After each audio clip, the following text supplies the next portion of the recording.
Hello students, today we will study कारक. कारक means करने वाला. विभक्ति. विभक्तियाँ 7 होती हैं. प्रथमा, द्वितीया, तृतीया, चतुर्थी, पंचमी, षष्ठी, सप्तमी. इन सातों विभक्तियों के 7 कारक होते हैं. कर्ता, कर्म, करण, संप्रदान, अपादान, संबंध, अधिकरण. इन सातों विभक्तियों और कारकों के 7 चिन्ह होते हैं. कर्ता ने कर्म को करण से, संप्रदान के लिए अपादान से, संबंध का के की, अधिकरण में पर. एक वचन जो एक संख्या के बारे में बताता है. द्विवचन जो 2 संख्याओं के बारे में बताता है. बहुवचन 3 या 3 से अधिक संख्याओं के बारे में बताता है. जैसे रामः एक राम ने, रामौ 2 रामों ने, रामः सभी रामों ने. कर्म द्वितीया विभक्ति. रामम एक राम को, रामौ 2 रामों को, रामान सभी रामों को. तृतीया विभक्ति. रामेण एक राम से, रामाभ्याम 2 रामों से, रामैः सभी रामों से. चतुर्थी.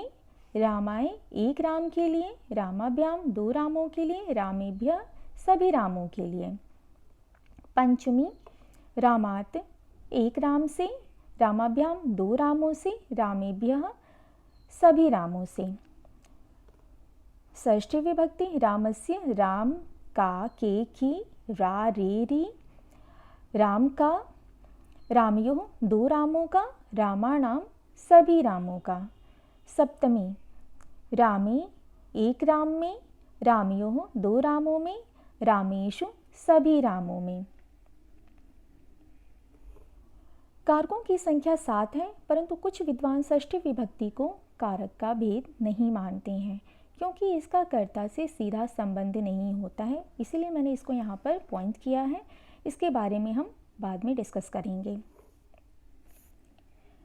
अब हम अनुवाद करते समय शब्द रूपों का प्रयोग करना सीखेंगे, जो अभी हमने ऊपर पढ़ा है. रामः रामो रामा, ये शब्द रूप हैं.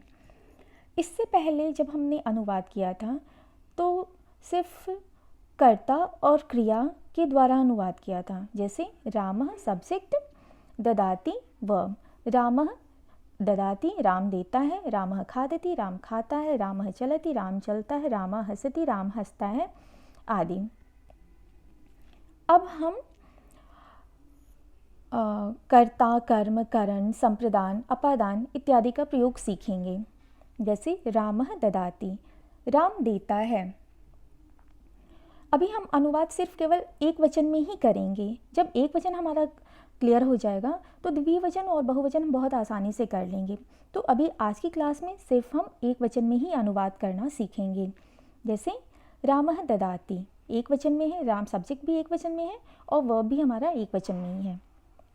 राम देता है. अब प्रश्न यह उठता है कि राम देता है पर क्या देता है. इसके लिए हम द्वितीया का प्रयोग करेंगे. द्वितीया में अम का साउंड आता है. रामः फलम ददाति, राम फल को देता है.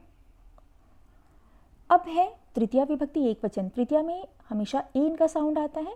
हस्तेन, रामेन, राम फल को देता है, परंतु वो किसके द्वारा देता है. तो रामः हस्तेन ददाति, राम हाथ से फल को देता है, राम हाथ से देता है. अब चतुर्थी विभक्ति रामाय. चतुर्थी में आय का साउंड आता है. राम देता तो है, परंतु किसके लिए देता है. रामः मोहनाय ददाति, राम मोहन के लिए देता है. पंचमी आत. पंचमी में आत का साउंड आता है. रामात यहाँ पर है उपवनात. राम मोहन के लिए फल तो देता है, परंतु वो कहाँ से फल ला करके देता है. तो रामः उपवनात ददाति, राम बगीचे से देता है. षष्ठी विभक्ति जैसे कि हमने बोला है कि इसके बारे में हम बाद में डिस्कस करेंगे. तो अब हम आते हैं सप्तमी विभक्ति. राम में. राम रामे, इसमें ए का साउंड आता है. जैसे विद्यालये, गृहे इत्यादि.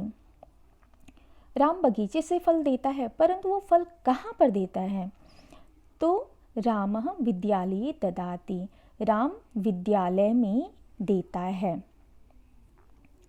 फिर से हम इसका वाक्यों में देखते हैं अनुवाद. प्रथमा विभक्ति रामः ददाति, राम देता है.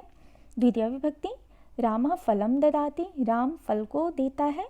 तृतीया विभक्ति, रामः हस्तेन ददाति, राम हाथ से देता है। चतुर्थी, रामः मोहनाय ददाति, राम मोहन के लिए देता है। पंचमी, रामः उपवनात् ददाति, राम बगीचे से देता है। षष्ठी, रामः दशरथस्य पुत्रः आसीत्, राम दशरथ के पुत्र थे। नेक्स्ट क्लास में इसमें डिस्कस करेंगे। सप्तमी, रामः विद्यालये ददाति, राम विद्यालय में देता है। स्टूडेंट्स ये याद रखें कि जब भी हम अनुवाद करेंगे तो हमें शब्द रूप और धातु रूप याद करना ही पड़ेगा। इसलिए आज की क्लास में राम शब्द रूप, अकारांत शब्द रूप आप याद करेंगे।